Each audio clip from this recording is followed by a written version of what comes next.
Crônicas do Amanhecer, por Feijão Centro Espírita Allan Kardec de Balneário Gaivota, 12 de outubro de 2020.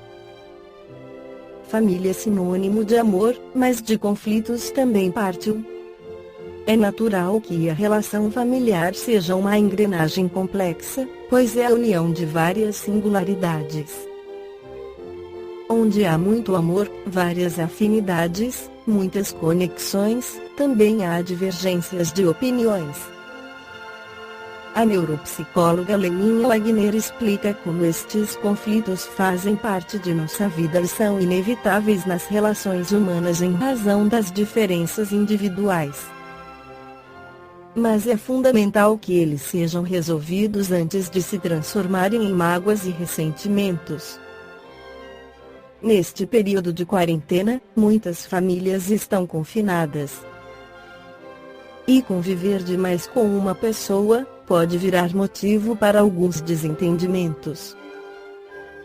No entanto, antes de mais nada é importante entender que, no domínio das relações familiares, os conflitos acontecem frequentemente.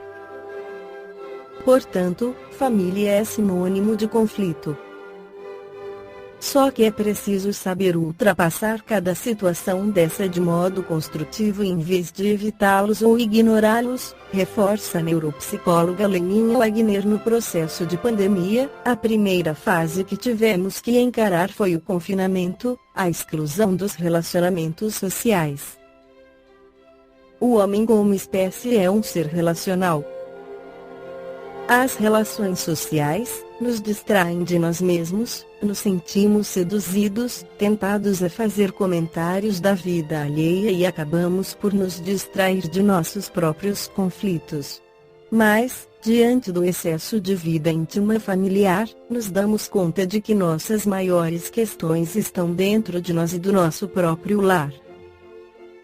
Uso a metáfora da cebola para explicar isso de forma leve. Quando descascamos cebolas, as primeiras camadas são leves, superficiais. Mas conforme vamos entrando na intimidade, cortando a cebola, picando, ela solta um gás que arde os olhos e faz chorar. O amor na intimidade familiar também arde e muitas vezes faz chorar.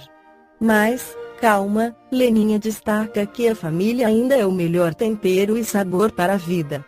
Para evitar que os conflitos tragam consequências piores para a família, Leninha Wagner recomenda que é fundamental que se mantenha a hierarquia aliada ao respeito às diferenças de cada um.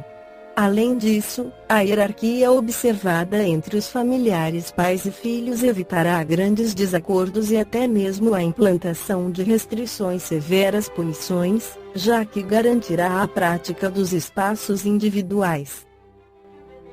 A base da boa convivência é a ordem e a manutenção de uma organização segura e flexível, explica.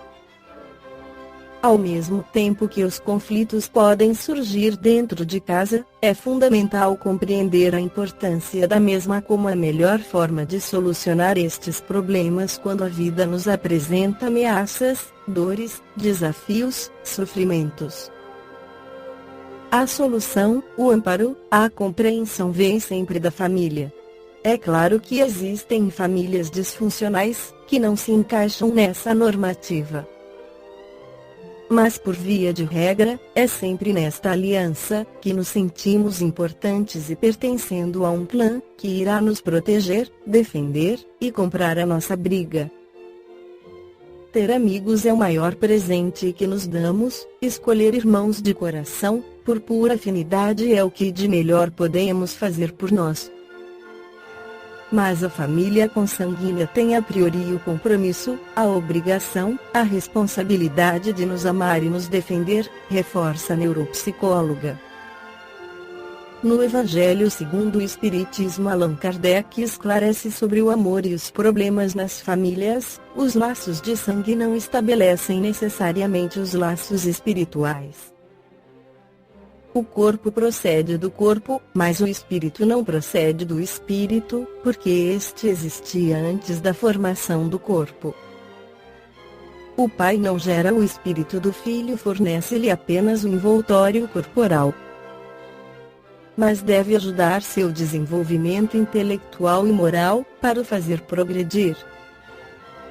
Os espíritos que se encarnam numa mesma família, sobretudo, como parentes próximos, são os mais frequentemente espíritos simpáticos, ligados por relações anteriores, que se traduzem pela afeição durante a vida terrena.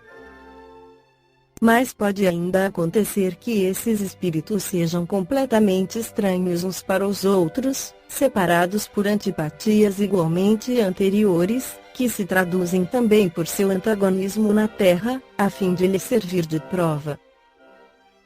Os verdadeiros laços de família não são, portanto, os da consanguinidade, mas os da simpatia e da comunhão de pensamentos, que unem os espíritos, antes, durante e após a encarnação. Donde se segue que dois seres nascidos de pais diferentes podem ser mais irmãos pelo espírito, do que se fossem pelo sangue. Podem, pois, atrair-se, procurar-se, tornarem-se amigos, enquanto dois irmãos consanguíneos podem repelir-se, como vemos todos os dias. Problema moral, que só o Espiritismo podia resolver, pela pluralidade das existências. Há, portanto, duas espécies de famílias: as famílias por laços espirituais e as famílias por laços corporais. As primeiras, duradouras, fortificam-se pela purificação e se perpetuam no mundo dos espíritos, através das diversas migrações da alma. As segundas, frágeis como a própria matéria, extinguem-se com o tempo, e quase sempre se dissolvem moralmente desde a vida atual. Esta foi a crônica do amanhecer de 12 de outubro de 2020. Por Feijão Centro Espírita Allan Kardec de Balneário Gaivota. Que a paz esteja com todos.